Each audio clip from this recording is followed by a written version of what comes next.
অন্য ধর্মের প্রতি সব সময় ইসলাম সহনশীল, টলারেন্স। যদি আপনি দেখতে চান ইসলামের নবী বিশ্ব নবীর দিকে তাকান। আমরা তো সংখ্যালঘুদের রাইটস প্রোটেক্ট করার জন্য কত আইন বানাই, কত বৈঠক করি, কত সংবাদ সম্মেলন করি। বিষ্ণু সাল্লাল্লাহু আলাইহি ওয়াসাল্লাম সংখ্যালঘুদের রাইটস এর ব্যাপারে, অধিকারের ব্যাপারে যে কথা বলেছেন, শুনলে আপনি অবাক হয়ে যাবেন। আপনি নামাজি, আপনি মুসল্লি, আপনি হাজী সাহেব, তাহাজ্জুদ পড়তে পড়তে কপালে দাগ ফেলে দিছেন। আপনার প্রতিবেশী হিন্দু, ভাবছেন আমার তো পাওয়ার আছে, ওর জমিটা দখল করি। খবরদার, বিশ্বনবী বলেন কোন সংখ্যালঘুর উপর যদি কেউ আক্রমণ করে, তার প্রাপ্য তাকে না দিয়ে যদি তাকে ঠকায়, তার উপর জুলুম করে, তার সম্পদ যদি কেড়ে নেয়, আমি নবী, তুমি মুসলিম হইতে পারো, মুসল্লি হইতে পারো, তার পক্ষে, তোমার বিপক্ষে আল্লাহর দরবারে বাদী হয়ে দাঁড়াবো। এখানেই শেষ নয়, বিশ্বনবী বলেন মান কাতালা মুআহাদান, বুখারীর বর্ণনা, মান কাতালা মুআহাদান লাম ইয়ারাহ রাইহাতাল জান্নাহ। অন্যায় ভাবে কোন মুসলিম যদি কোন সংখ্যালঘুরে হত্যা করে, জান্নাতে যাওয়া তো দূরের কথা, ওই মুসলিম জান্নাতের ঘ্রাণও পাবে না। যে আল্লাহ বিশ্বাস করে আর আখিরাতে বিশ্বাস করে, সেজন্য প্রতিবেশীর সাথে ভালো আচরণ করে। প্রতিবেশী আস্তিক হোক নাস্তিক হোক, প্রতিবেশী মুমিন হোক মুশরিক হোক, প্রতিবেশী হইলেই তার সাথে ভালো আচরণের দরকার আছে না নাই? আজকে যে টপিকের উপর আমি কথা বলবো, টপিকটা হচ্ছে peaceful coexistence and communal harmony, শান্তিপূর্ণ সহাবস্থান এবং সাম্প্রদায়িক সম্প্রীতি। আমাদের বাংলাদেশে সাম্প্রদায়িক সম্প্রীতি আছে না নাই? আবহমান কাল থেকে আমরা মুসলিম, হিন্দু, বৌদ্ধ, খ্রিস্টান, পাহাড়ি, নৃগোষ্ঠী মিলেমিশে একাকার, আমরা সবাই মিলে বাংলাদেশ। আমাদের পারস্পরিক সম্প্রীতি, ভালোবাসা, সৌহার্দ্যপূর্ণ আচরণ, বোঝাপড়া, এটা বেশ মজবুত। তবে মাঝে মাঝে আমাদের এই সম্প্রীতির ভেতরে অনেকে ফাটল ধরাতে চায়। আমরা যে সুখে আছি, শান্তিতে আছে, এটা অনেকের ভালো লাগে না। আমাদের মধ্যে সাম্প্রদায়িক সম্প্রীতি, সৌহার্দ্যপূর্ণ আচরণ, ভালোবাসা, এটা আবহমান কাল ধরে আছে। তার প্রমাণ, আমরা তাফসিরুল মাহফিলের আয়োজন করলে আমাদের হিন্দু ভাইরা ডিস্টার্ব করে না, ঠিক কিনা? এবং আমি যদি বলি হাত তোলেন, হিন্দু ধর্মের কারা কারা এসেছেন, কত শত কত হাজার যে হাত উঠবে, আপনি অবাক হয়ে যাবেন। আমি চাচ্ছি না হাত উঠাতে। So it's our responsibility to present our religion to our non-Muslim brothers and sisters. আমাদের অমুসলিম ভাই বোনদের কাছে ইসলামের সৌন্দর্য তুলে ধরা, এটা আমাদের দায়িত্ব। We all are the ambassador of Islam. আমরা প্রত্যেকে দায়িত্বশীল, আমরা প্রত্যেকে এক একজন ইসলামের অ্যাম্বাসেডর। আলহামদুলিল্লাহ বলেন। সো আমরা যেন ইসলামের বিউটিটাকে তুলে ধরতে পারি এবং এই যে সম্প্রীতি, এটাকে যেন আমরা অটুট রাখতে পারি। আদতে আদতে বাংলাদেশের ইতিহাস বলে আমাদের দেশে কোনো দাঙ্গা নাই, আছে? আমরা ভাই ভাই, আওয়াজ করে বলুন তো, আমরা কি ভাই ভাই? কিন্তু কিছু দুষ্ট লোক আছে, তারা আমাদের সম্পর্কের মধ্যে ফাটল ধরাতে চায়, মাঝে মাঝে ঝগড়া লাগাতে চায়। দেখবেন পত্রপত্রিকায় দেখা যায় বিভিন্ন ধর্মীয় উপাসনালয়গুলোতে হামলা চালানো হয়। এগুলো রাজনৈতিক উদ্দেশ্য প্রণোদিত, এগুলোর সাথে ইসলামের কোনো সম্পর্ক নাই। এজন্য এই দুর্বৃত্তদের ব্যাপারে আমাদের সাবধান থাকতে হবে, আমরা সংঘবদ্ধ থাকবো। এই যে আমাদের পিসফুল কোএক্সিস্টেন্স, শান্তিপূর্ণ সহাবস্থান। যেদিন হিন্দুদের পূজা অনুষ্ঠান, আমরা ওই দিন তাফসির মাহফিল করি না, ঠিক কিনা বলেন? যেদিন আমাদের তাফসিরুল কোরআনের প্রোগ্রাম, ওই দিন আমাদের হিন্দু ভাইরা ডিস্টার্ব করে না। সুবহানাল্লাহ। হিন্দুদের পূজা অনুষ্ঠানে আইন শৃঙ্খলা বাহিনীর পাশাপাশি মাদ্রাসার ছাত্ররা যে সেখানে পাহারা দেয়। গোটা পৃথিবীতে এই দৃষ্টান্ত আপনি পাবেন। মাদ্রাসার ছাত্ররা, তারা তো কোরআনের ধারক, তারা হাদিসের ধারক, তারা কেন মন্দির পাহারা দিবে? এই সম্প্রীতিকে ধরে রাখার জন্য, এই সৌহার্দ্যকে ধরে রাখার জন্য, আমাদের পারস্পরিক ভালোবাসাকে অটুট রাখার জন্য। এখন বলেন, আমাদের এই ভালোবাসা অটুট থাক, আমরা চাই কি চাই না? আল্লাহ এই দেশকে তুমি বরকতময় করো, বাংলাদেশকে তুমি শান্তিময় করো। প্রিয় ভাইরা, আমি বলেছিলাম আমার আলোচনার বিষয় হচ্ছে শান্তিপূর্ণ সহাবস্থান, সাম্প্রদায়িক সম্প্রীতি। আমরা দেখব ইসলাম আমাদেরকে কি কি দিক নির্দেশনা দেয়।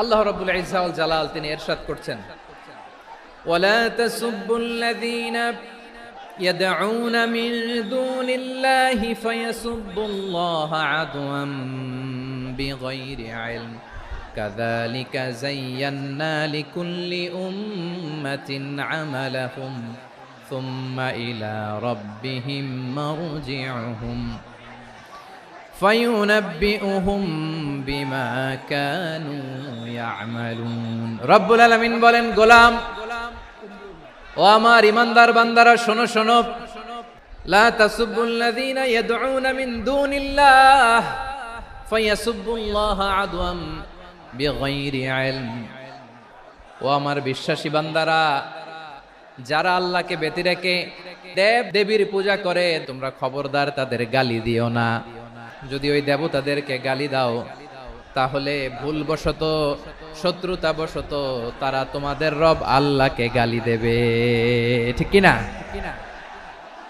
তোমরা যদি তাদের দেবতাদের গালি দাও ওরা রেগে তোমার আল্লাহরে গালি দিবে তাহলে আল্লাহরে গালি খাওয়ানোর কারণ হয়ে গেলাম আমি রব্বুল আলামিন বলেন খবরদার দেবতাদেরকে গালি দিও না তাহলে ওরা তোমার রব আল্লাহরে গালি দেবে প্রতিটি জাতির জন্য তাদের কাজকে আমি আল্লাহ সুশোভিত করে রেখেছি তারা সবাই একদিন আমার কাছেই ফিরে আসবে এরপর আমি রব্বুল আলামিন তাদের আমলনামা তাদেরকে জানিয়ে দেব সুবহানাল্লাহ পড়ে তাহলে প্রিয় ভাইরা ইসলাম আমাদেরকে শিখায় সূরাতুল আনআমের 108 নম্বর আয়াত থেকে আমরা বুঝলাম কোন ধর্মকে ছোট করা যাবে না অন্য ধর্মকে ছোট করা মানে ইসলামকে ছোট করা আর অন্য ধর্মের দেবতাকে যদি আপনি গালি দেন ওরা ইসলাম থেকে দূরে সরে যাবে যাও ইসলামের প্রতি আকৃষ্ট হয়েছিল আর কোনোদিন ইসলামের ধারে কাছে আসবে না আওয়াজ করে বলেন ঠিক কিনা এজন্য কখনো কোনোদিন অন্য ধর্মের দেবতাদেরকে গালি দেয়া যাবে না অন্য ধর্মের কোন দেবতাদেরকে আমরা গালি দিব না বরং ইসলামের beauty the beauty of Islam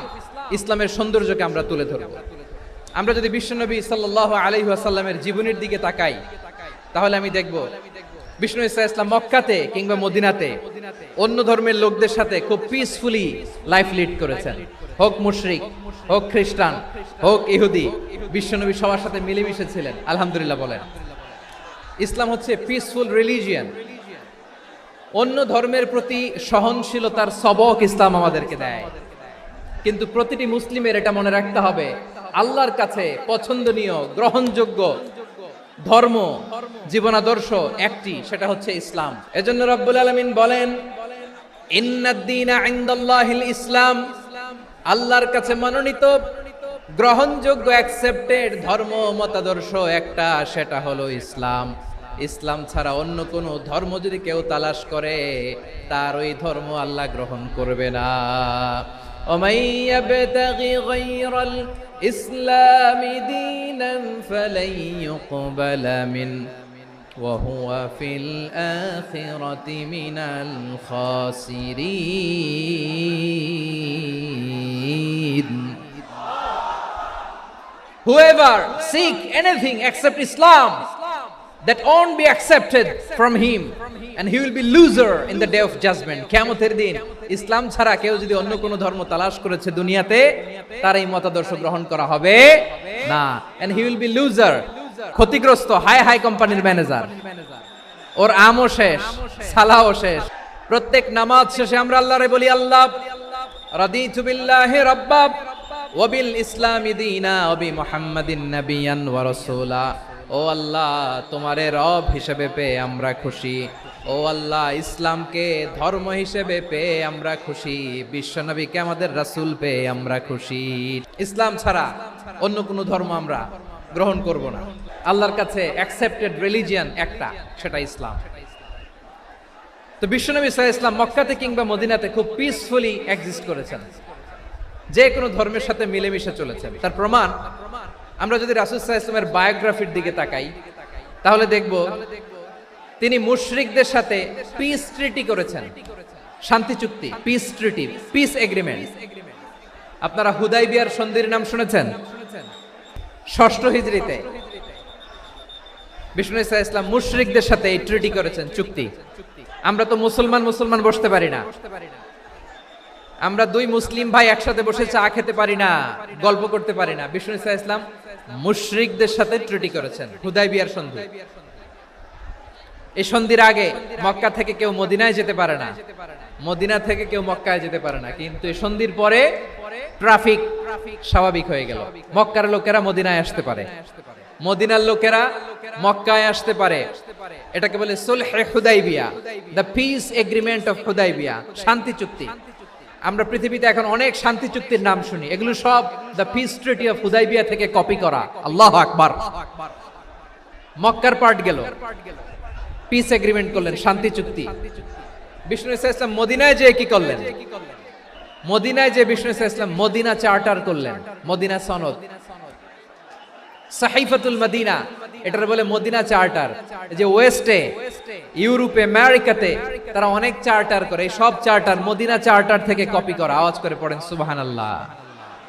Vishnu ইসলাম মদিনায় গেলেন, মদিনাতে মুসলিম, মুশরিক, ইহুদি, এই তিন ধর্মের লোক মিলে সব স্টেক হোল্ডার যারা আছে সবাইকে নিয়ে বিষ্ণু ইসলাম মদিনা চার্টার করলেন, মদিনা সনদ। পড়েন সুবহানাল্লাহ। শুধু তাই নয়, মক্কাতে বিশ্বনবী পিস এগ্রিমেন্ট করলেন, শান্তি চুক্তি মুশরিকদের সাথে। মদিনাতে যে বিশ্বনবী মদিনা চার্টার করলেন, মদিনা সনদ করলেন ইহুদিদের সাথে। আবার মদিনাতে বিশ্বনবী ইহুদিদের সাথে পিস ডায়ালগ করলেন, ইন্টারফেথ ডায়ালগ করলেন, আন্তধর্মীয় সংলাপ করলেন, যেই সংলাপের মূল ভিত্তি ছিল তাওহীদ। বিশ্বনবী ইহুদিদেরকে ডাকলেন, আহ্বান করলেন, কুল ইয়া আহলাল কিতাবি তাআলাউ ইলা কালিমাতিন সাওয়াইন বাইনানা ওয়া বাইনাকুম আল্লা না'বুদা ইল্লাল্লাহ ولا نشرك به شيئا ولا يتخذ بعضنا بعضا أربابا من دون الله فإن تولوا فقولوا اشهدوا بأننا مسلمون। বিশ্বনবী মদিনার ইহুদিদের ডেকে বললেন, ও ইহুদিরা, শোনো শোনো, আসো এমন একটা আদর্শের প্রশ্নে আমরা একত্রিত হই যে আদর্শের প্রচার তোমাদের নবীরাও করেছে, আমিও করি। যে আদর্শের কথা তোমাদের পবিত্র ধর্মগ্রন্থগুলোতে আছে, আমার কোরআনেও আছে, সেটা হলো তাওহীদ।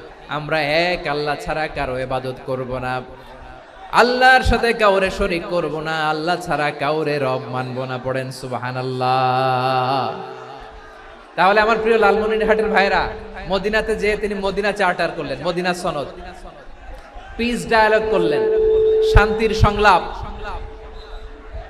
ইন্টারফেথ ডায়ালগ করলেন, আন্তধর্মীয় সংলাপ, যার ভিত্তি ছিল তাওহীদ। তাহলে অন্য ধর্মের প্রতি সব সময় ইসলাম সহনশীল, টলারেন্স। যদি আপনি দেখতে চান ইসলামের নবী বিশ্ব নবীর দিকে তাকান, ঠিক কিনা বলেন? আমরা তো সংখ্যালঘুদের রাইটস প্রোটেক্ট করার জন্য কত আইন বানাই, কত বৈঠক করি, কত সংবাদ সম্মেলন করি। বিষ্ণু সাল্লাল্লাহু আলাইহি ওয়াসাল্লাম সংখ্যালঘুদের রাইটসের ব্যাপারে, অধিকারের ব্যাপারে যে কথা বলেছেন, শুনলে আপনি অবাক হয়ে যাবেন। বিশ্বনবী বলেন, আলা মান যালামা মুআহাদান আও ইনতাকাসাহু আও কাল্লাফাহু ফাওকা তাআতিহি আও আখাযা মিনহু শাইআন বিগাইরি তিবি নাফসিন ওয়া আনা হাজিজুহু ইয়াউমাল কিয়ামা। খবরদার, জেনে রাখো, কেউ যদি কোনো সংখ্যালঘুর উপরে অত্যাচার করে, কোন সংখ্যালঘুর প্রাপ্য থেকে যদি কেউ কাউকে ঠকায়, সংখ্যালঘুর উপর যদি কেউ কষ্ট দেয়, কোন সংখ্যালঘুর সম্পদ যদি কেউ জোর করে কেড়ে নেয়, আমি কিয়ামতের দিন বিশ্বনবী ওই সংখ্যালঘুর পক্ষে আর ওই মুসলমানদের বিপক্ষে বাদী হয়ে দাঁড়াবো। আল্লাহু আকবার। আপনি নামাজি, আপনি মুসল্লি, আপনি হাজী সাহেব, তাহাজ্জুদ পড়তে পড়তে কপালে দাগ ফেলে দিছেন, আপনার প্রতিবেশী হিন্দু, ভাবছেন আমার তো পাওয়ার আছে, ওর জমিটা দখল করি। বিশ্বনবী বলেন, কিয়ামতের দিন ওই হিন্দুর পক্ষে তোর বিরুদ্ধে আমি বাদী হয়ে দাঁড়াবো। পৃথিবীর কোন ধর্মে এরকম স্টেটমেন্ট পাবেন? পাবেন? আপনি ভাবছেন আপনি নামাজ পড়লে হাজী সাহেব কপালে দাগ ফেলায় দিলে আপনি সেলসেলায় জান্নাতে চলে যাবেন না? খবরদার। বিশ্বনবী বলেন, কোন সংখ্যালঘুর উপর যদি কেউ আক্রমণ করে, তার প্রাপ্য তাকে না দিয়ে যদি তাকে ঠকায়, তার উপর জুলুম করে, তার সম্পদ যদি কেড়ে নেয়, আমি নবী, তুমি মুসলিম হইতে পারো, মুসল্লি হইতে পারো, তার পক্ষে তোমার বিপক্ষে আল্লাহর দরবারে বাদী হয়ে দাঁড়াবো। যে নবীর সুপারিশ ছাড়া জান্নাতের গেটও দেখা যাবে না, ওই নবী যদি বলে তোর বিপক্ষে আমি বাদী হয়ে দাঁড়াবো, ওই জান্নাতে আর ঢোকার কোনো সুযোগ আমাদের থাকবে? এখানেই শেষ নয়, বিশ্বনবী বলেন মান কাতালা মুআহাদান, বুখারীর বর্ণনা, মান কাতালা মুআহাদান লাম ইয়ারাহ রাইহাতাল জান্নাহ। কেউ যদি, কোন মুসলিম যদি অন্যায়ভাবে কোনো সংখ্যালঘুকে হত্যা করে, কোনো হিন্দুকে হত্যা করে, কোনো বৌদ্ধরে হত্যা করে, অন্যায়ভাবে কোনো মুসলিম যদি কোনো সংখ্যালঘুরে হত্যা করে, জান্নাতে যাওয়া তো দূরের কথা, ওই মুসলিম জান্নাতের ঘ্রাণও পাবে না। সেই বুখারীর বর্ণনা, মান কাতালা মুআহাদান লাম ইয়ারাহ রাইহাতাল জান্নাহ ওয়া ইন্না রিহাহা লা ইউজাদু মিন মাসিরাতি 40 আমা। যে জান্নাতের ঘ্রাণ 40 বছর দূরের রাস্তা থেকেই পাওয়া যায়। সুবহানাল্লাহ পড়েন। এত দূরে থাকতেই জান্নাতের ঘ্রাণ আপনার নাকে এসে ধাক্কা মারবে। বিশ্বনবী বলেন, যে ব্যক্তি কোন সংখ্যালঘুকে হত্যা করে জান্নাতে তো ঢুকতে পারবেই না, জান্নাতের ঘ্রাণও তার নাকে লাগবে না। পড়েন নাউযুবিল্লাহ। তাহলে সংখ্যালঘুদের ব্যাপারে ইসলামে অধিকার দেয়া আছে না নাই? এখানেই শেষ না, বিষ্ণু ইসলাম আপনার অমুসলিম প্রতিবেশীর সাথে ভালো আচরণ করতে বলেছে। আমাদের হয় না, এটা মুসলিম পাড়া, ওটা বৌদ্ধ পাড়া, হয় না? অনেক সময় হয় না, এটা আমাদের মুসলিম পাড়া, ওইটা হিন্দু পাড়া, এরকম আছে না নাই? হিন্দু যদি আপনার প্রতিবেশী হয় কি করবেন? ওর কষ্ট দিবেন নাকি? কেন? ও তো হিন্দু, ও তো আমার আল্লাহরে ডাকে না, ওরে কষ্ট দিলে জায়েজ হবে না? খবরদার। বিষ্ণু ইসলাম বলেন, মান কানা ইউমিনু বিল্লাহ ওয়াল ইয়াউমিল আখির ফালিউকরিম জারাহ। যে আল্লাহ বিশ্বাস করে আর আখিরাতে বিশ্বাস করে, সেজন্য প্রতিবেশীর সাথে ভালো আচরণ করে। সুবহানাল্লাহ। কলিজা জুড়ায় যায় না আমার নবীর কথাগুলো শুনলে? যে আল্লাহ বিশ্বাস করে, যে আখিরাতে বিশ্বাস করে, সেজন্য প্রতিবেশীর সাথে ভালো আচরণ করে। এখানে বলছে মুসলিম প্রতিবেশী বলছে, নামাজি প্রতিবেশী বলছে, আল্লাহওয়ালা প্রতিবেশী বলছে না। প্রতিবেশী আস্তিক হোক নাস্তিক হোক, প্রতিবেশী মুমিন হোক মুশরিক হোক, প্রতিবেশী হইলেই তার সাথে ভালো আচরণের দরকার আছে না নাই? বিষ্ণু ইসলাম ওনার ইহুদি প্রতিবেশীর বাসায় যেতেন। কোন প্রতিবেশী? ইহুদি। এক ইহুদি কিশোর বিষ্ণু ইসলামের খেদমত করতে, ইহুদি ছেলে আমার নবীর খেদমত করতো, তারা ছিল নবীর প্রতিবেশী। তো অনেক দিন হয় ইহুদি ছেলেটা আসে না। বিশ্বনবী খোঁজ দিলেন, ঘটনা কি? একটা ইহুদি ছেলে না আমার খেদমতে আসতো, ছেলেটা কই? খোঁজ নিয়ে জানলেন ছেলেটা অসুস্থ। বিষ্ণু ইসলাম ওই ইহুদির বাড়িতে চলে গেলেন ওই ছেলেটাকে দেখা করার জন্য, ভিজিট করার জন্য। সুবহানাল্লাহ পড়বেন না? গেলেন, যে দেখে ইহুদি ছেলেটা মুমূর্ষ, জান যায় যায় ভাব, বিছানায় পড়ে আছে, তার বাবা দাঁড়ানো। বিশ্বনবী তার মাথার পাশে বসলেন, মাথায় হাত বুলিয়ে দিলেন, আর ছেলেটাকে বললেন আসলিম, হে ইহুদি ছেলে আসলিম, ইসলাম ধর্ম গ্রহণ করো। তো ছোট্ট ছেলে ভাবে আমরা ইহুদি, এখন ইসলাম ধর্ম গ্রহণ করলে আব্বা যদি বকা দেয়। ফানাযারা ইলা ওয়াজহি আবি, ছেলেটা তার বাবার চেহারার দিকে তাকালো, দেখি আব্বা কি কয়। আব্বা যদি বলে তাইলে ইসলাম ধর্ম গ্রহণ করব। ইহুদি ছেলেটা তার বাবার দিকে যখন তাকালো, ওর বাবা বলে আতি আবুল কাসিম, আবুল কাসিম যা বলে তাই করো। আবুল কাসিম হচ্ছে বিষ্ণু ইসলামের একটা কুনিয়াত, উপনাম। আমার রাসূলের বড় ছেলের নাম ছিল কাসেম। যেমন দেখবেন আমাদের এলাকায় কারো ছেলের বড় ছেলের নাম যদি হয় আব্দুল্লাহ, এরা আব্দুল্লাহর বাপ বলে ডাকে। কারো বড় মেয়ের নাম যদি হয় ফাতেমা, এরা কি ডাকে? ফাতেমার বাপ বলে না? তো বিষ্ণু ইসলামের বড় ছেলের নাম ছিল কাসেম। ইহুদি বাবা বলল আতি আবুল কাসেম, আবুল কাসেম যা বলে তাই শোনো, মানে মোহাম্মদ যা বলে তাই শোনো। এই কথা শুনে ছেলে সাহস পাইছে, ছেলে আবার পড়তে আরম্ভ করলো আশহাদু আল্লাহ ইলাহা ইল্লাল্লাহ ওয়া আশহাদু আন্না মুহাম্মাদার রাসূলুল্লাহ। পড়েন আল্লাহু আকবার। বিশ্বনবীর আহ্বান শুনে ওই আহ্বানে সাড়া দিয়ে ইহুদি ছেলে শাহাদা পড়ে মুসলমান হয়ে গেল। তার হৃদয়টারে ইমানের নূর দিয়ে আলোকিত করে দিল কে? প্রিয় ভাইরা, এবার রাসূল সাল্লাল্লাহু আলাইহি ওয়াসাল্লাম বের হয়ে আসলেন ঘর থেকে, আর বললেন আলহামদুলিল্লাহিল্লাযী আনকাযাহু মিনান নার। প্রশংসা সে আল্লাহর, যে আল্লাহ জাহান্নামে চলে যাচ্ছিল প্রায় এমন একটা লোককে মুহূর্তের মধ্যে কালেমায়ে শাহাদাতের বদৌলতে জান্নাতি বানায় দিলেন। আওয়াজ করে পড়েন সুবহানাল্লাহ। এই হাদিস থেকে আমরা কি শিখলাম? What is the moral of the story? এক নম্বর স্টোরি হলো, প্রতিবেশী ইহুদি হোক হিন্দু হোক, যাবেন, সুসম্পর্ক রাখবেন, উপহার দিবেন, বিপদে পাশে দাঁড়াবেন, তাইলেই তো আপনাদের প্রতি, মুসলমানদের প্রতি তারা আকৃষ্ট হবে, ঠিক কিনা বলেন? আপনি যদি হিন্দুদের সাথে বৌদ্ধদের সাথে নাই মিশেন, নাস্তিকের কাছে নাই যান, তো ইসলামের সৌন্দর্যটা ওরা বুঝবে কেমনে? আমার অনেক হিন্দু পরিচিত ভাই আছে, ওরা আমাদের ইফতারির প্রোগ্রামে এসে একসাথে ইফতারি করে। অনেক মদখোর আমার সাথে বসে একসাথে ডিনার করে, হাফ প্যান্ট পরা, গলায় স্বর্ণের চেইন, হাতে স্বর্ণের ব্রেসলেট, আইসা আমার সাথে ডিনার করছে, আছে এরকম। গাঁজাখোর, আমি বলে আসো, welcome welcome to my dinner, আসো বসো, বসলেই তো আমি ওর ডিএনএ, চিন্তার ডিএনএ চেঞ্জ করে দেওয়ার সুযোগ পাবো, চিল্লায় বলো ঠিক কি না? আসতে হবে আমার কাছে। The door of Islam is open 24/7. সব সময় আমাদের ইসলামের দরজা আমার অমুসলিম ভাইদের জন্য খোলা আছে না নাই? এই হাদিস থেকে দুইটা শিক্ষা। এক নম্বর শিক্ষা, প্রতিবেশী মুসলিম হোক অমুসলিম হোক, যান, অসুস্থ হইলে একটু আপেল নিয়ে যান, আঙ্গুর নিয়ে যান, কমলা নিয়ে যান, তাদের সাথে ভালো আচরণ করেন। ইসলামের বিউটি দেখে, সৌন্দর্য দেখে অবাক হবে, নসিব ভালো হলে কোনোদিন কালিমা পড়ে মুসলমান হয়ে যাবে। তাহলে অমুসলিমের সাথে ভালো সম্পর্ক। বিশ্বনবী ইহুদির বাড়িতে গেলেন, ইহুদির বাড়ি, আর আমার মুসলমান ভাই আমার কাফের বলে, এরকম আছে না নাই? হ্যাঁ, মুসলিম মুসলিমরা দেখতে পারে না, সহ্য করতে পারে। বিশ্বনবী সাল্লাল্লাহু আলাইহি ওয়াসাল্লাম ইহুদির বাড়িতে গেলেন, এটা একটা শিক্ষা। দুই নম্বর শিক্ষা হলো, বিশ্বনবী সাল্লাল্লাহু আলাইহি ওয়াসাল্লামের খাদেম ছিল ইহুদি, এতদিন খেদমত করলো, একদিনও বিশ্বনবী ওরে কালিমার দাওয়াত দেয় নাই। কারণ কি? বিশ্বনবী একটা ভালো সময়ের অপেক্ষা করতেছিলেন, প্রপার টাইমিং। দাঈর কাজ হচ্ছে দাঈ, দাঈ ইলাল্লাহ, সে হচ্ছে সুযোগ সন্ধানী। দাঈ সুযোগ খুঁজে, কখন দাওয়া দিলে ব্যাটে বলে হবে, ঝোপ বুঝে কোপ মারে, ঠিক কিনা বলেন? বিষ্ণু সাল্লাল্লাহু আলাইহি ওয়াসাল্লাম ভালো সময়ের অপেক্ষা করতেছিলেন, দেখি ভালো সময় আসুক আসুক আসুক আসুক।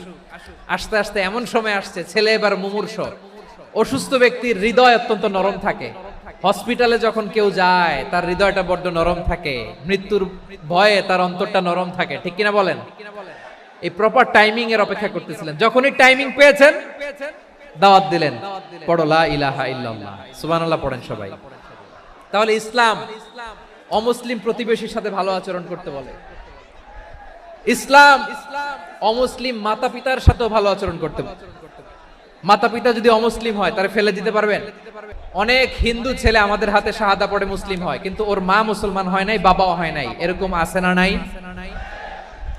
তো ও হয়েছে মুসলিম, মা বাপ হিন্দু, এখন মা বাপ কি বাদ? হ্যাঁ, মা বাপ বাদ দেয়া যাবে? যেই মা আপনারে 9 মাস 8 মাস পেটে ধারণ করলো, আপনার মায়ের নার ছেঁড়া ধন, আপনি ওই মারে বাদ দিতে পারবেন? যে মায়ের বুকের তাজা দুধ খেয়ে আপনি আজকে বাড়ন্ত তাজা তরতাজা, ওই মারে বাদ দেয়া যাবে? মায়ের এক ধারে দুধের দাম, কাটিয়া গায়ের চাম, পাপুষ বানাইলে ঋণের শোধ হবে না, এমন দরদি ভাবে কেউ হবে না আমার মাগো। মায়ের এক ধারে দুধের দাম, কাটিয়া গায়ের চাম, পাপুষ বানাইলে ঋণের শোধ হবে না, এমন দরদি ভাবে কেউ হবে না আমার মাগো। মাকে তো বাদ দেয়া যায় না। وقضى ربك ألا تعبدوا إلا إياه وبالوالدين إحسانا। আল্লাহ বলে অবধারিত দুইটা ভার্ডিক তোমাদের জন্য, এক আল্লাহর ইবাদত করবা আর মা বাবার প্রতি ইহসান করবা। আদেশটা কার? মা বাবার প্রতি ইহসান করতে হবে। আমার মা হিন্দু হোক ভালো আচরণ করতে হবে, বৌদ্ধ হোক ভালো আচরণ করতে হবে। আমার যে সমস্ত হিন্দু ভাইয়েরা মুসলিম হয়েছে, তোমাদের মা বাবা এখনো মুসলমান হয় নাই, তাদের সাথে ভালো আচরণ করতে হবে। আপনাদের খেদমত নিজে করতে হবে অথবা খেদমতের ব্যবস্থা করাই দিতে হবে। মান্থলি যে খরচ লাগে এটা দিতে হবে।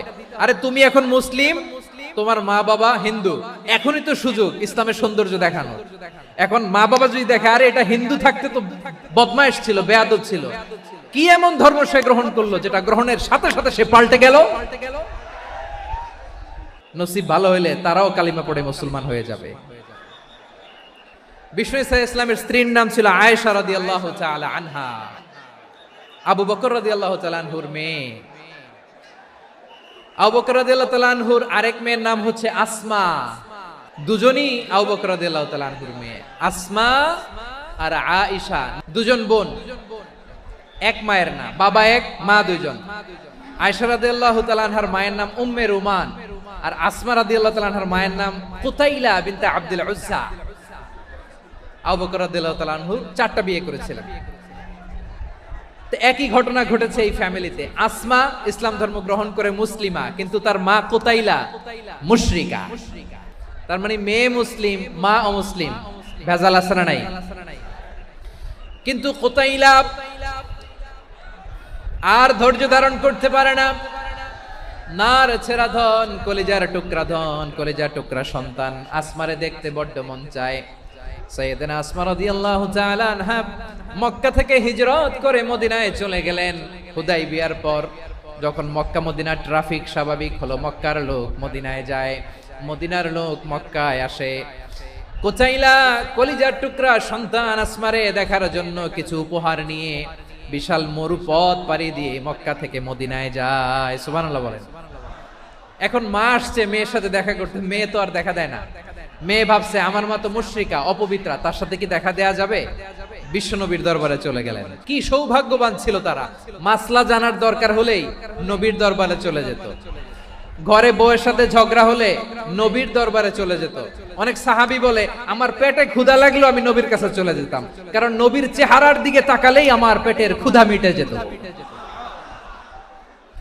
সাইয়েদনা আসমা রাদিয়াল্লাহু তাআলা আনহা বিশ্বনবীর কাছে চলে গেলেন, যে বললেন ইয়া রাসূলুল্লাহ ইয়া হাবিবাল্লাহ ইন্না উম্মি কাদিমাতুন ইলাইয়া ওয়া হিয়া রাগিবা।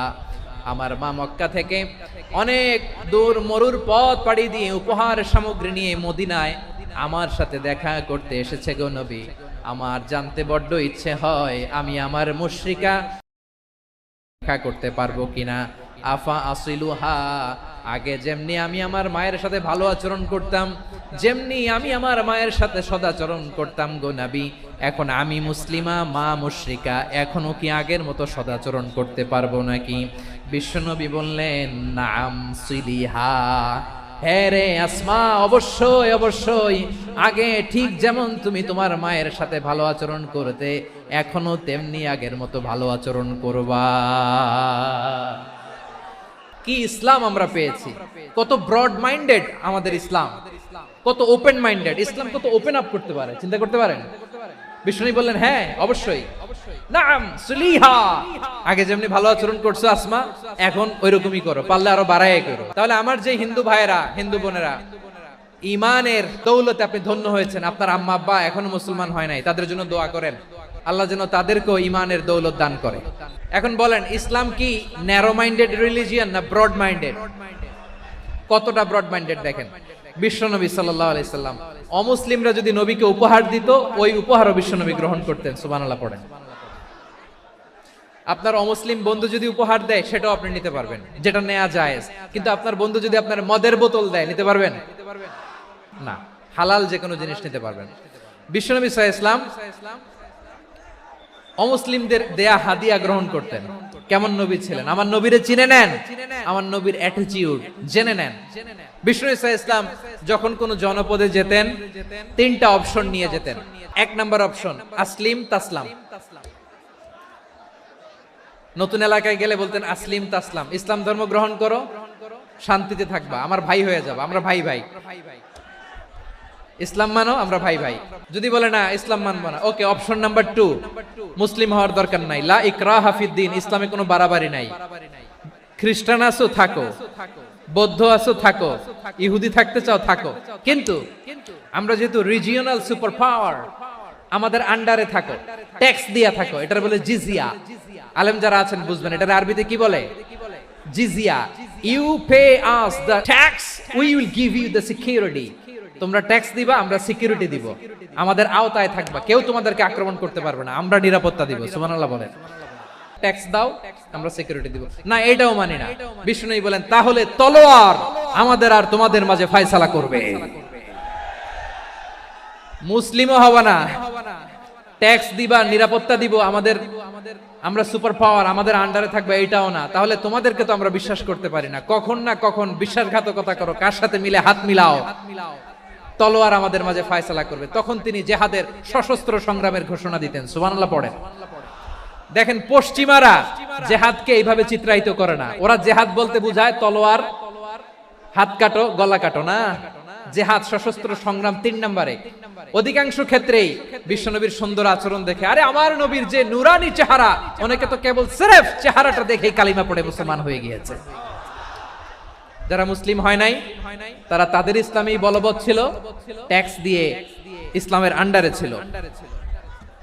যারা এটাও মানে নাই ওইটাও মানে নাই, তাদের বিরুদ্ধে জেহাদ।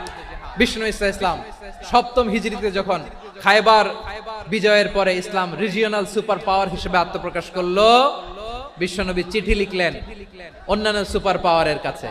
রাষ্ট্রীয় চিঠি লেখে এক রাষ্ট্রপ্রধান আরেক রাষ্ট্রপ্রধানের কাছে। এই যে 24-এর ছাত্র নাগরিক অভ্যুত্থানে,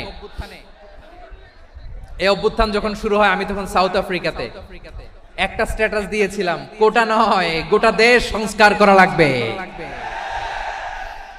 আমাদের ইউনাইটেড আরব আমিরাতের বাংলাদেশি ভাইয়েরা তারা সেখানে রাস্তায় নেমে এসেছিল, জানেন? ওইখানে ডেমনস্ট্রেশন করা যায় না, সেখানকার সরকার তাদেরকে যাবজ্জীবন দিয়েছিল। তখন আমাদের এই যে প্রধান উপদেষ্টা ডক্টর মোহাম্মদ ইউনূস সরাসরি G2G বলে, এটারে G2G, government to government, G2G, উনি চিঠি লিখলেন যে তাদেরকে, ইউর হাইনেস, হে সম্মানিত আমির, আপনি আমার এই চিঠির কারণে আমার সম্মানে এই 53 জন বাংলাদেশিকে মাফ করে দেন। এই চিঠির বদৌলতে বেকসুর খালাস পেয়ে গিয়েছিল আমাদের ভাইরা। জানেন না এই ঘটনা আপনারা? তাহলে গভর্নমেন্ট টু গভর্নমেন্ট চিঠি দেওয়া হয়। 7ম হিজরিতে বিষ্ণু ইসলাম সব সুপার পাওয়ারের কাছে চিঠি দিলেন, রোমান সম্রাটের কাছে, পারস্য অধিপতির কাছে, মিশরের অধিপতির কাছে, সবার কাছে চিঠি লিখলেন। চিঠির ভাষা ছিল এরকম, মিন মুহাম্মাদিন রাসূলিল্লাহ ইলা মুকাওকিস আযীমিল কিবত, মুহাম্মদ রাসূলুল্লাহর পক্ষ থেকে মিশরের বাদশার কাছে, আসলিম তাসলাম, ইসলাম মানো শান্তিতে থাকবা, সালামুন আলা মান ইত্তাবা আল হুদা, শান্তি তার জন্য যে হেদায়েতের অনুসরণ করে। সুবহানাল্লাহ পড়েন। তো এই চিঠি অনেকে ভালোভাবে রিসিভ করেছে, অনেকে এই চিঠি পাওয়ার পরে নবীর কাছে আবার ইন রিটার্ন উপহার পাঠিয়েছে। মিশরের বাদশা মুকাওকিস তিনি বিশ্বনবীকে বিশাল এক উপহারের ডালি পাঠিয়েছেন। মিশরের বাদশা মুকাওকিস ছিলেন ধর্মে খ্রিস্টান। কি উপহার দিয়েছিল আমার নবীকে? 1000 স্বর্ণমুদ্রা। 2টা খ্রিস্টান দাসী, একজনের নাম মারিয়া বিনতে শামউন আল কিবতিয়া, আরেকজনের নাম সিরিন বিনতে শামউন আল কিবতিয়া। একজন খ্রিস্টান দাস 20 থান কাপড় জামা বানানোর জন্য, আমরা নবী যেন সেলাই করে জামা বানাতে পারে এজন্য 20 থান কাপড়। এরপরে একটা গাধা যেটার নাম ছিল উফাইর, আর একটা খচ্চর, এটার নাম ছিল দুলদুল। খচ্চর চিনেন? গাধা আর ঘোড়ার ক্রসিং এ যে প্রাণীটা দুনিয়াতে আসে ওটার খচ্চর বলে। তো এই যে সুপার পাওয়ার খ্রিস্টান বাদশার কাছে নবী চিঠি লিখলেন, ওই খ্রিস্টান বাদশা আমার নবীকে উপহার দিল। বিশ্বনবী এই উপহারগুলো সানন্দে গ্রহণ করেছে। তাহলে অমুসলিম কেউ যদি আপনাকে উপহার দেয়, হালাল উপহার হলে আপনি গ্রহণ করতে পারবেন। অনুরূপ ভাবে পারস্যের বাদশা, রোম সম্রাট বিশ্বনবীকে উপহার পাঠিয়েছেন। আমার নবী সবগুলো উপহার, গিফট গ্রহণ করেছেন। আম্মাজান আয়েশার কাছে মাসালা জানতে চায় মেয়েরা, হে আম্মাজান, অগ্নি উপাসকেরা তাদের ঈদের দিন নওরোজের সময় আমাদেরকে পাখি দেয়, নেওয়া যাবে? উনি বললেন, ওরা জবাই করে দিলে নেওয়া যাবে না, কিন্তু ওরা যদি ফলমূল এরকম খাবার দেয় এগুলো নেওয়া যাবে। তার মানে অমুসলিমদের দেয়া উপহার এটা গ্রহণ করা যায়। শুধু তাই নয়, বিষ্ণু ইসলাম অমুসলিমদের সাথে আর্থিক লেনদেনও করেছেন, ফিনান্সিয়াল ডিলিং করেছেন। অমুসলিমদের সাথে প্রয়োজনে আপনি ফিনান্সিয়াল ডিলিং করতে পারবেন। আমরা প্রায় দেখি বাজারের মিষ্টির দোকানগুলো আমার হিন্দু ভাইদের, তারপরে যে বারবার শপ, চুল কাটে যে নাপিত, অধিকাংশ নাপিতের দোকানে কারা? আমার হিন্দু ভাইরা। তা আপনি চুল কাটতে পারবেন কিনা? পারবেন। তার দোকান থেকে দই মিষ্টি কিনতে পারবেন কিনা? হ্যাঁ, আমার মুসলিম ভাইয়ের দোকান থাকলে ওইটারে আমি বেশি প্রায়োরিটি দিব, ঠিক কিনা? কিন্তু যদি তাদের সার্ভিস নিতে চান, প্রোডাক্ট নিতে চান, পারবেন। তার দলিল সহিহ বুখারী, আম্মা জান আয়েশা রাদিয়াল্লাহু তাআলা আনহা বলেন, ইশতারা রাসূলুল্লাহ সাল্লাল্লাহু আলাইহি ওয়াসাল্লাম মিন ইয়াহুদিয়িন তুআমান ওয়ারাহানাহু দিরআহু মিন হাদিদ। রাসূল সাল্লাল্লাহু আলাইহি ওয়াসাল্লাম এক ইহুদির কাছ থেকে, কার কাছ থেকে? আমার নবী, পেয়ারা নবী এক ইহুদির কাছ থেকে জব কিনেছিল, জব, বার্লি, যেটা দিয়ে রুটি বানায়। ওই জবের দাম দেওয়া টাকা পয়সা নবীর কাছে ছিল না, ফলে নবী ওনার একটা পোশাককে মর্গেজ রেখেছিলেন, মর্গেজ, বন্ধক, যে এখন এটার দাম দিতে পারবো না, কয়েক কেজি বার্লি নিয়ে যাই আর বন্ধক হিসেবে আমার জামাটা রেখে গেলাম, যেই দিন দাম দিব ওই দিন জামাটা ছুটাই নিয়ে যাব। দিরআহু মিন হাদিদ, লোহার তৈরি বর্ম, মানে যুদ্ধের পোশাক, লোহা দিয়ে বানানো। বিষ্ণুনবী বললেন কয়েক কেজি জব দাও, টাকাটা পরে দিব, এখন টাকা নাই, বন্ধক হিসেবে, মর্গেজ হিসেবে আমার জামা রেখে গেলাম, যখন টাকা দিব জামা ছুটায় নিব। এ থেকে বোঝা গেল অমুসলিমদের সাথে ফিনান্সিয়াল ডিলিং করা যায়, অর্থনৈতিক লেনদেন করা যায়, কেনাবেচা করা যায়, প্রোডাক্ট কেনা যায়। এমনকি আমাদের মসজিদে নববীতে বারান্দায় আপনারা একটা অটোমেটিক ফ্লাইং আমব্রেলা দেখছেন? সূর্য যখন বাড়ে মসজিদে নববীর বারান্দায় ইয়ার্ডের মধ্যে অটোমেটিক্যালি কিছু আমব্রেলা আছে, শাঁ করে খুলে যায়, আর সূর্যের তাপ লাগে না। আবার সন্ধ্যাবেলায় এই আমব্রেলা গুলো ওরা ক্লোজ করে ফেলে, দেখছেন? এই মসজিদে নববীকে সর্বোচ্চ উন্নত মানের কনস্ট্রাকশন ইনফ্রাস্ট্রাকচার ডেভেলপ করার জন্য কর্তৃপক্ষ কিছু অমুসলিম ইঞ্জিনিয়ারের, ডিজাইনারের সহায়তা নিয়েছিল। সুবহানাল্লাহ বলেন। কোন দলিলের ভিত্তিতে? এই দলিলের ভিত্তিতে যে বিষ্ণু ঈসা ইসলাম অমুসলিমদের সাথেও লেনদেন করেছেন। আওয়াজ করে বলতে হবে আল্লাহু আকবার। শুধু তাই নয়, ইন কেস অফ ইমার্জেন্সি, প্রয়োজনে ইসলামের খাতিরে, ইসলামকে সামনের দিকে এগিয়ে নিয়ে যাওয়ার জন্য অমুসলিমদের সাপোর্ট নেওয়া জায়েজ আছে। সুবহানাল্লাহ বলেন। অমুসলিমদের সাপোর্ট নেয়া, তাদের থেকে অর্থ নেয়া, পলিটিক্যাল সাপোর্ট, পলিটিক্যাল অ্যাসাইলাম নেওয়া জায়েজ আছে। আমাদের অনেক বিশ্ববরেণ্য দায়ীরা আমেরিকায় অস্থায়ীভাবে অ্যাসাইলাম নিয়ে থাকে, নিজের দেশে গেলে ফাঁসিতে ঝুলাই দিবে। যুগ যুগ ধরে দায়ীদের উপর এরকম অত্যাচার আর নির্যাতন আছে না নাই? মিশরের অনেক দায়ীরা পাশ্চাত্যে যেয়ে থাকে, এই যে তারা পলিটিক্যাল অ্যাসাইলাম নিয়ে থাকে, রাজনৈতিক আশ্রয়, এটা জায়েজ আছে না? এটা যে জায়েজ আছে তার প্রমাণ স্বয়ং বিশ্বনবী সাল্লাল্লাহু আলাইহি ওয়াসাল্লাম পলিটিক্যাল সাপোর্ট নিয়েছিলেন অমুসলিমদের কাছ থেকে। আমার ভাইরা, বিশ্বনবীর বয়স তখন প্রায় 51 বছর। কত বছর? বিশ্বনবীর সবচেয়ে কাছের মানুষ খাদিজা রাদিয়াল্লাহু তাআলা আনহা ইন্তেকাল করেছেন। বিশ্বনবী বড্ড কষ্ট পেলেন, হৃদয়টা ভেঙে খান খান। যিনি ঘরের ভেতরে বিশ্বনবীকে সান্ত্বনা দিতেন, ভালোবাসা দিতেন, বাইরে গেলে কুরাইশরা বকাঝকা করে, অত্যাচার করে, কিন্তু আম্মাজান খাদিজা রাদিয়াল্লাহু তাআলা আনহা ঘরটারে এমন শান্তির নীড় বানায় রেখেছেন, এই ঘরের ভিতরে ঢুকলে বিশ্বনবীর কলিজাটা ঠান্ডা হয়ে যেত। এজন্য রব্বুল আলামিন বলেন, খাদিজা, ও আমার বান্দি খাদিজা, জান্নাতে এমন স্পেশাল একটা ঘর আমি তোমার জন্য রেডি করে রেখেছি। ওই ঘরের মধ্যে কোনো আওয়াজ নাই, ওই ঘরের মধ্যে কোনো নয়েজ নাই, ওই ঘরে কোনো বিশৃঙ্খলা নাই। কারণ মক্কার জমিনে আমার নবী কুরাইশদের বিশৃঙ্খলা, নয়েজ আর ঝামেলাগুলোকে উপেক্ষা করে যখন তোমার ঘরের ভিতরে ঢুকতো, ঘরটারে তুমি শান্তির নীড়, ঠান্ডা, নীরব, নিস্তব্ধ, নিঝুম আর শান্তির নীড় বানিয়ে রেখেছো।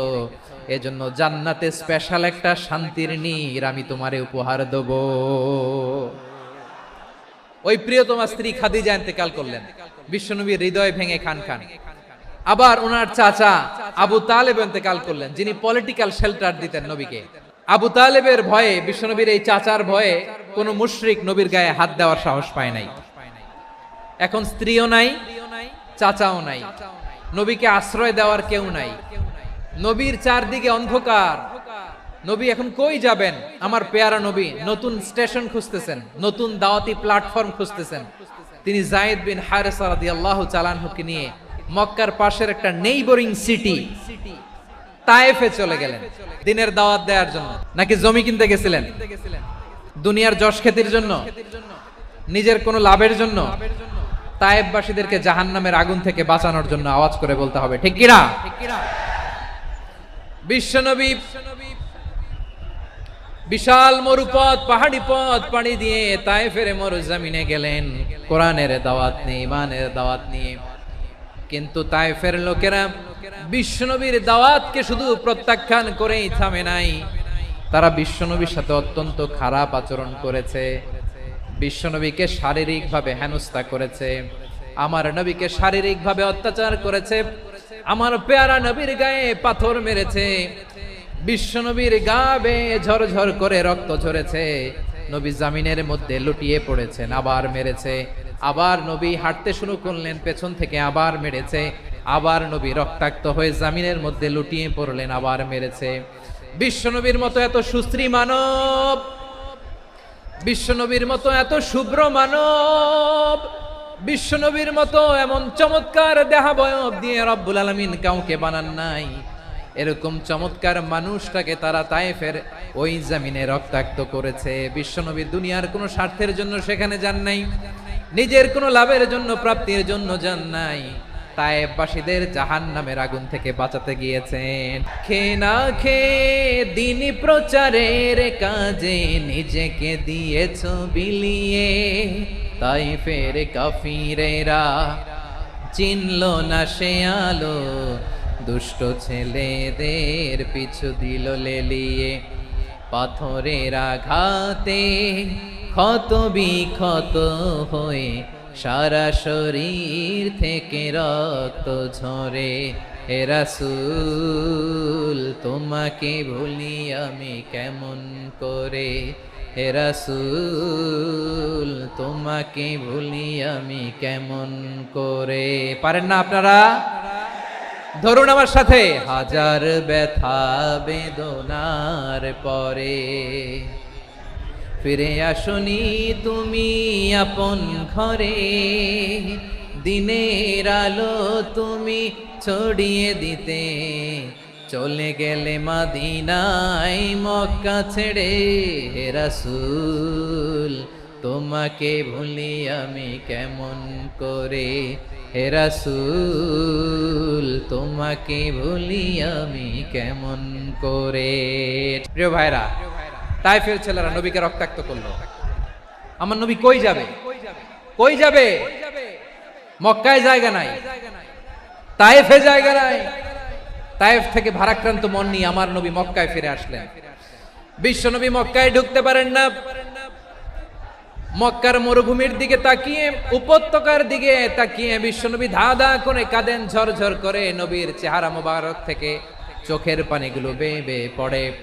আমার জন্মস্থান, আমার শৈশব, কৈশোর, যৌবন কেটেছে এই মক্কায়, আমার এলাকায় আমি ঢুকতে পারি না। বিশ্বনবী মক্কার অনতি দূরে দাঁড়িয়ে জায়েদকে পাঠালেন, জায়েদ যাও দেখো কেউ আমাকে সাপোর্ট করার মতো আছে কিনা, যাও অমুকের কাছে যাও।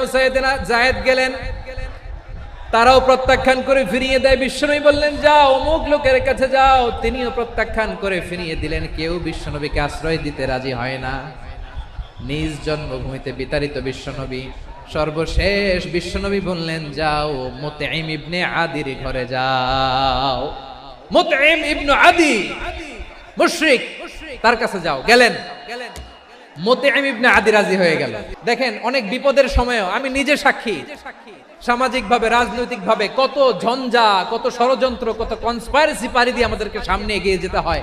এই শত্রুদের ভেতরেও একজনকে দাঁড় করিয়ে দেয় যে আল্লাহর কোরআনের জন্য রেডি হয়ে যায়। পড়েন সুবহানাল্লাহ। মুতঈম ইবনে আদি, আল্লাহ তার মনকে নরম করে দিলেন। মুতঈম বলে মুহাম্মদ আমি তোমাকে আশ্রয় দিব। তার দুই ছেলেকে পাঠালেন, যাও খোলা তলোয়ার নিয়ে, স্কট দিয়ে, গার্ড অফ অনার দিয়ে মুহাম্মদকে মক্কায় ঢুকাও, আর বলো আমি আমান দেব। আমান কি দিব? আমান মানে সিকিউরিটি, নিরাপত্তা। সিকিউরিটি ছাড়া, আমান দেওয়া ছাড়া কেউ থাকতে পারতো না মক্কায়। দুই ছেলে বিষ্ণু ইসা ইসলামকে নিয়ে আসলো। নবী কাবার চারদিকে তাওয়াফ করলেন, নামাজ পড়লেন। আবু জাহেল, উতবা, শাইবা, ওয়ালিদ ইবনে মুগীরা সবাই দেখে, কেউ কিছু করতে পারে না। কারণ মুতঈম ইবনে আদি ঘোষণা দিয়েছেন আমি মুহাম্মদকে আমান দিয়েছি, মুহাম্মদের গায়ে যেন কেউ স্পর্শ না করে। আওয়াজ করে পড়েন সুবহানাল্লাহ। নবীর এই বিপদ কালে মুহূর্তে মুতঈমের হৃদয়টারে নরম করে দিল কে? এই মুতঈম কি মুসলিম ছিল না মুশরিক? তাহলে মুশরিকের কাছ থেকে নবী পলিটিক্যাল অ্যাসাইলাম, আধুনিক রাষ্ট্রবিজ্ঞানের ভাষায় পলিটিক্যাল অ্যাসাইলাম, যেটাকে বলে রাজনৈতিক আশ্রয়, ওনার আমান বা নিরাপত্তার এই ঘোষণায় তিনি মক্কায় ঢুকলেন। যতদিন নিরাপত্তা ছিল ছিলেন। মুতঈম যখন মারা গেল, বিষ্ণু ইসলাম হিজরত করে মদিনায় চলে গেলেন। সুবহানাল্লাহ। কিন্তু মুতঈম যে বিশ্বনবীর উপকার করছে এটা বিশ্বনবী ভুলে নাই। আমাদের অনেকে আছে উপকার করার পরে আর খেয়াল থাকে না, এরকম আছে না নাই? আমার নবী ভুলে নাই। বদরের প্রান্তরে 70 জন কাফেরকে যখন বন্দী করে বিশ্বনবীর সামনে হাঁটু গেড়ে দাঁড় করানো হলো, বসানো হলো, 70 জন কাফের। কয়জন? বিশ্বনবী তাদের দিকে তাকিয়ে বললেন, সহিহ বুখারীর বর্ণনা, লাউ কানাল মুতঈম ইবনে আদি হাইয়ান সুম্মা কাল্লামানি হাউলাই নাতনা লা তারাকতুহুম লাহু। বদরের প্রান্তরে 70 জন বন্দী কাফিরের দিকে তাকিয়ে আমার নবী বললেন, আজকে মুতঈম ইবনে আদি যদি বেঁচে থাকতো আর তোমাদের 70 জনের ব্যাপারে যদি মুতঈম এক বাক্যে একটা সুপারিশ করত, তার সম্মানে আজকে তোদের সবাইকে আমি মাফ করে দিতাম। বিশ্বনবী মুতঈমের এই সাহায্যের কথা বলে নাই। 70 জন মুশরিক হাঁটু গেড়ে বসা, নবী চাইলে এখনই এক্সিকিউশন অর্ডার দিতে পারে। তিনি বললেন, আজকে যদি মুতঈম বেঁচে থাকতো আর মুতঈম যদি তোদের জন্য সুপারিশ করতে, এই আবর্জনাগুলোর ব্যাপারে সুপারিশ করতে, আমি মুহূর্তেই তোদেরকে এমনি মাফ করে দিতাম। শুধু তাই নয়, যাকে যে সম্মান দেয়ার আমার নবী দিতেন, হোক আস্তিক হোক নাস্তিক, হোক মুসলিম হোক অমুসলিম। রোমান সম্রাটের কাছে বিশ্বনবী যখন চিঠি লিখলেন মিন মুহাম্মদ রাসূলিল্লাহ ইলা হিরাকলা আযীমির রোম, মুহাম্মদের পক্ষ থেকে হিরাক্লিয়াসের কাছে, যিনি হচ্ছেন আযীমির রোম। এটা নবী নিজ থেকে বানায় লিখছেন, অতিরিক্ত সম্মান দিয়ে। কোন রাষ্ট্রপ্রধান যখন আসে তাদেরকে আমরা কি বলি জানেন? তার নামের শেষে HE এটা লিখতে হয়, H.E. মানে হিজ এক্সেলেন্সি। কি লেখে? হিজ এক্সেলেন্সি অথবা ইউর হাইনেস, ইউর ম্যাজেস্টি। দেখেন, বিশ্বনবী সাল্লাল্লাহু আলাইহি ওয়াসাল্লাম সব নবীদেরও নবী। তিনি একজন মুশরিক খ্রিস্টান সম্রাট, রোমান সম্রাটের কাছে চিঠি লিখতে যায়, লিখতেছে ইলা হিরাকলা আযীমির রোম, হিরাক্লিয়াসের কাছে আমার চিঠি, যিনি রোমের আযীম, হিজ হাইনেস, মানে রোমের অনেক সম্মানিত এক বাহাদুর। আওয়াজ করে বলেন সুবহানাল্লাহ। তার মানে যাকে যে সম্মান দেয়ার এটা বিশ্বনবী দিতেন। এমনকি যেই ইহুদিরা ভালো ছিল, এই ইহুদিদেরও প্রশংসা করেছেন বিশ্বনবী মুহাম্মদুর রাসূলুল্লাহ সাল্লাল্লাহু আলাইহি ওয়াসাল্লাম। এক ইহুদির প্রশংসা করেছেন বিশ্বনবী। ইহুদির কার? আমি তো আমার ভাইয়ের প্রশংসা করি না, আমি তো এক আলেম আরেক আলেমরে স্পেস দেই না, আমি তো এক দায়ী আরেক দায়ীর সাথে বসতে চাই না। আমার নবী ইহুদির প্রশংসা করে। কার প্রশংসা? ওই ইহুদির নাম ছিল মুখাইরিক। সিরাত গ্রন্থ ঘাটলে পাবেন। তিনি বলেছেন, মুখাইরিক খাইরু ইয়াহুদ, Mukhayriq is the best of the Jews. জুইশদের মধ্যে সে সবচেয়ে ভালো। কেন প্রশংসা করলেন তার? এর কারণ মদিনা চার্টারে কথা ছিল সব ধর্মের মুসলিম, মুশরিক, ইহুদিরা মিলে মদিনাকে রক্ষা করবে। কিন্তু তৃতীয় হিজরিতে যখন উহুদের যুদ্ধ শুরু হলো, সবার কথা ছিল যেই আক্রমণ করে আমরা মদিনাকে বাঁচাবো। কোন শহরকে বাঁচাবো? মদিনাকে। কিন্তু কুরাইশরা যখন অ্যাটাক করলো, ইহুদিরা আর আসে না, ইহুদিরা আর বেরোয় না। বিষ্ণু বললেন, ওহে ইহুদিরা, তোমরা না চুক্তি করলে আমার সাথে যে মদিনা বাঁচাতে সবাই ঝাঁপিয়ে পড়বো, আসো। একটা ইহুদিও বেরোয় না, কেউ আসে না সেদিন, একজন ছাড়া। তার নাম মুখাইরেক। তার নাম কি? মুখাইরেক বাহাদুরের মতো ঘোড়সাওয়ার হয়ে বেরিয়ে গেলেন এবং বললেন, গোটা ইহুদি সাম্রাজ্যের একজনও যদি না আসে, আমি মুখাইরেককে কেউ ঘরে আটকে রাখতে পারবে না। বেরিয়ে আসলেন, এসে বললেন, আমি মুহাম্মদের পক্ষে যুদ্ধ করব। আমি মারা গেলে আমার সম্পদ আমার উত্তরাধিকারীরা পাবে না, আমার সম্পদ তোমরা মুহাম্মদকে দিয়ে দিবা। সুবহানাল্লাহ বলেন। উহুদের ময়দানে 70 জন মুসলমান শহীদ হলো। এই ইহুদি, সেও মুসলমানের পক্ষে যুদ্ধ করে নিহত হলো। মুসলিমদের লাশ যখন নিয়ে আসা হলো, এই মুখাইরিকের লাশও নিয়ে আসা হলো। মুসলিমদের লাশের পাশে মুখাইরিকের লাশ দেখে বিশ্বনবী মুখাইরিকের প্রতি অনেক খুশি হলেন। আর বিশ্বনবী খুশি হয়ে বললেন, মুখাইরিক খায়রু ইয়াহুদ, মুখাইরিক যদিও তুমি ইহুদি, তারপরে তুমি সব ইহুদিদের মধ্যে সেরা ইহুদি। পড়েন সুবহানাল্লাহ। আমার নবী ইহুদিকেও সম্মান দিতে কার্পণ্য করে নাই। আওয়াজ করে বলেন আল্লাহু আকবার। এজন্য অমুসলিম হইলেই তারা আমাদের শত্রু নয়। শত্রু কারা? যে সমস্ত অমুসলিম আমাদেরকে নিশ্চিহ্ন করে দিতে চায়, যে সমস্ত অমুসলিম আমাদের ভূখণ্ড থেকে আমাদেরকে তাড়িয়ে দিতে চায়, যে সমস্ত অমুসলিম আমার ধর্ম নিয়ে তুচ্ছতাচ্ছিল্য করে চিল্লায় বলেন ঠিক কিনা, তারা আমাদের শত্রু। সাধারণ অমুসলিমরা আমার শত্রু নয়। এই যে হিন্দুরা থাকে, এরা আমার ভাই, বৌদ্ধরা আমার ভাই, খ্রিস্টানরা আমার ভাই, ইহুদিরা আমার ভাই। তারা দিনী ভাই নয়, তারা মায়ের পেটের ভাই নয়, তারা মানবিক দিক থেকে ভাই। ও মানুষ, আমিও মানুষ, ইসলাম মানুষকে সম্মান করে। সাধারণ মুসলিম আমাদের শত্রু নয়। আপনি জানেন নিউ ইয়র্কে, আমি তো নিউ ইয়র্কে ছিলাম অনেকদিন, ওখানে ফিলিস্তিনিদের পক্ষে যখন আমরা মিছিল করেছি, অনেক ইহুদি আমাদের সাথে মিছিলে দাঁড়িয়েছে, কারণ ওরাও জানে এই ভূখণ্ড ফিলিস্তিনিদের ভূখণ্ড। আওয়াজ করে বলো লালমনিরহাট ঠিক কি না? তো তারা কি আমাদের শত্রু? না। অনেক খ্রিস্টান আমাদের সাথে, আমাদের স্বার্থ রক্ষায় আমাদের পাশে দাঁড়িয়েছে। খেয়াল রাখবেন, হিন্দু আর হিন্দুত্ববাদ এক নয়, ইহুদি ধর্ম আর জায়নিজম এক নয়। এই যে ফিলিস্তিনের ভাইয়েরা, তারা তাদের স্বাধীনতা সংগ্রামের জন্য লড়াই করছে, করে যাচ্ছে, আমরা এটাকে সমর্থন জানাই। চিল্লায় বলো ঠিক কিনা? কাশ্মীরের ভাইয়েরা স্বাধীনতার জন্য সংগ্রাম করছে, আমরা সেই সংগ্রামকে সমর্থন জানাই। যারাই আমাদের ইসলামকে নিশ্চিহ্ন করতে চায়, তাদের বিরুদ্ধে আমাদের সংগ্রাম। ওই সমস্ত দুর্বৃত্তদের সাথে আমাদের কোনো সম্পর্ক নাই। আমরা যদি ঐক্যবদ্ধ থাকতে পারি, ওই দুর্বৃত্তরা চান্স পাবে না। আবু তালেব নবীর চাচা, মুশরিক, মারা গিয়েছে মুশরিক অবস্থায়, কিন্তু আজীবন আমার নবীকে আগলে রেখেছে, আমার নবীকে সাপোর্ট করেছে, ভালোবেসেছে। আবু জাহেল মুশরিক, মারা গিয়েছে মুশরিক হিসেবে, আজীবন আমার নবীর বিরুদ্ধাচারণ করেছে। আবু জাহেলের শক্তি, সামর্থ্য, স্ট্র্যাটেজি, প্ল্যান সব আমার নবীর বিরুদ্ধে ছিল। আবু জাহেলের কারণে একটা দিন শান্তিতে আমার নবী মক্কায় ঘুমাতে পারে নাই। চিল্লায় বলেন ঠিক কিনা?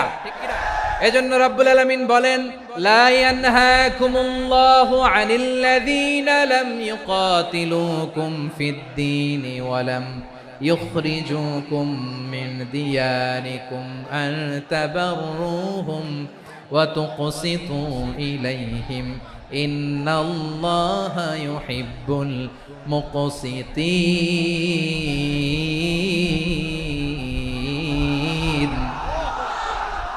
আল্লাহ বলে, গোলামেরা শোনো শোনো, যে সমস্ত অমুসলিম তোমাদের সাথে ধর্মযুদ্ধে লিপ্ত হয় না, তোমাদের বিরুদ্ধে যে সমস্ত অমুসলিম অস্ত্র ধরে না, যে সমস্ত অমুসলিম তোমাদেরকে তোমাদের জন্মস্থান থেকে, ভূখণ্ড থেকে তাড়িয়ে দেয় না, তাদের সাথে ভালো আচরণ করতে আমি আল্লাহ নিষেধ করি নাই।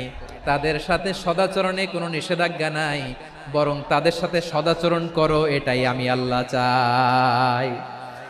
তাহলে আমার যে অমুসলিমরা আমাদের সাথে শত্রুতা করে না, তুচ্ছতাচ্ছিল্য করে না, আমাদের ভূমি থেকে আমাদেরকে উচ্ছেদ করতে চায় না, আমাদের বিরুদ্ধে অস্ত্র ধরে না, ওই অমুসলিম ভাইদের সাথে আমাদের কোনো দ্বন্দ্ব আছে? কোনো বিরোধ আছে? বরং আছে ভালোবাসা। বরং আছে কি? এই ভালোবাসা দিয়ে আমরা বিশ্ব জয় করব। রাজি আছো মুসলমান? আমাদের পুঁজি ভালোবাসা। আমাদের পুঁজি কি? আমার এই পুরো আলোচনা থেকে দা রিলিজিয়াস কোএক্সিস্টেন্স, পিসফুল কোএক্সিস্টেন্স, শান্তিপূর্ণ সহাবস্থান, কমিউনাল হারমোনি, এই সাম্প্রদায়িক সম্প্রীতি, এই আলোচনা থেকে কি বুঝলেন? ইসলাম কি ন্যারো মাইন্ডেড না ব্রড মাইন্ডেড? এই ব্রড মাইন্ডেড হৃদয় নিয়ে, ভালোবাসা দিয়ে আমরা বিশ্ব জয় করতে চাই। রাজি আছেন? আল্লাহ কবুল করুক, আমরা সবাই পড়ি আমিন। আমার প্রিয় মায়েরা, বোনেরা, আপনাদের জন্য একটা হাদিস বলে শেষ করব। বিশ্বনবী বলেন, আমার মায়েরা খেয়াল করে শুনুন, বিশ্বনবী আপনাদের উদ্দেশ্য করে বলেন, আল মারআতু ইযা সাল্লাত খামসাহা ওয়া সামাত শাহরাহা হাফিজাত ফুরুজাহা আতাআত বা'লাহা ফালতাদখুল মিন আইয়ি আবওয়াবিল জান্নাতি শাআত। বিশ্বনবী আপনাদেরকে 4টা কাজের কথা বলেছেন, খুব বেশি না। 4টা করলে 8 জান্নাতের দরজা সব খোলা। কোনটা দিয়ে যাবেন? যেটা দিয়ে মনে চায়। 1 নাম্বার 5 ওয়াক্ত নামাজ। আমার বোনেরা জোহরের নামাজ পড়তে পড়তে এটা আসরে নিয়ে যায়, আসর পড়তে পড়তে মাগরিবে নিয়ে যায়, এরকম আছে না নাই? আমার বোনেরা এটা করবেন না। ইন্নাস সালাতা কানাত আলাল মুমিনিনা কিতাবাম মাওকুতা, সময় মতো পড়বেন। সামাত শাহরা, রমাদানের রোজাগুলো রাখবেন। হাফিজাত ফুরুজাহা, যে নারী তার চরিত্রকে হেফাজত করে, তার প্রাইভেট হেফাজত করে, তার লজ্জাস্থান হেফাজত করে। ও মায়েরা, আপনার এই গর্ভ যে কত দামি আপনি জানেন না। আপনার এই গর্ভ থেকে জন্মাবে আগামীর সালাহুদ্দিন আল আইয়ুবী। আপনার গর্ভ থেকেই জন্মাবে ইমাম আল মাহদি আল মুনতাজার। আপনার পেট থেকে জন্মাবে আবু সাইদের মতো বীর সৈনিক। আপনার পেট থেকে জন্মাবে মুগ্ধের মতো বীর মুজাহিদ। আপনি জানেন না কে আসবে আপনার পেট থেকে। সময়টাকে কাজে লাগান, ইসলামকে বুঝেন, মানেন, আমাদের ইসলামিক লেকচারগুলো শুনেন। আমরা যে বার্তাগুলো, ইনস্ট্রাকশনগুলো, দিক নির্দেশনাগুলো আপনাদের খেদমতে রাখি, এগুলো মেনে চলুন। আপনিই পারেন আপনার ঘরটাকে জান্নাতের টুকরা বানাতে। একটা family it's a very big institution and you are the MD the managing director of this institution. চিল্লায় বলেন ঠিক কিনা? চাইলেই পারেন ঘরটারে জান্নাতের টুকরা বানাতে। 5 ওয়াক্ত সালাত, রমাদানের রোজা, নিজের চরিত্রের হেফাজত, ও আতাআত বালাহা, স্বামীর আনুগত্য। এটাতে অনেকে ভুল করে থাকে। হায় রে আমার বোনেরা, স্বামীর আনুগত্যকে এটা নিজের অপমান মনে করবেন না। আপনার স্বামী আপনার সবচেয়ে বড় গার্ডিয়ান, তিনি আপনার সবচেয়ে ভালো চায়। নারী কখনো গার্ডিয়ানশিপের বাইরে থাকতে পারে না। হয় আপনি বাবার গার্ডিয়ানশিপের ভেতরে, বাপ না থাকলে ভাই আপনার গার্ডিয়ান, ভাই না থাকলে চাচা গার্ডিয়ান, বিয়ের পরে আপনার স্বামী আপনার গার্ডিয়ান। শরিয়া সম্মত স্বামীর আদেশগুলো আপনি মেনে চলবেন, কিন্তু শরিয়া বিরুদ্ধ কোনো আদেশ মানতে আপনি বাধ্য নয়। এই 4টা কাজ যদি কোনো নারী করে, বিষ্ণুই বলেন জান্নাতের 8টা দরজা খোলা, তোমার যেটা দিয়ে মনে চায় সেটা দিয়ে জান্নাতে তুমি এন্ট্রি নিতে পারবা।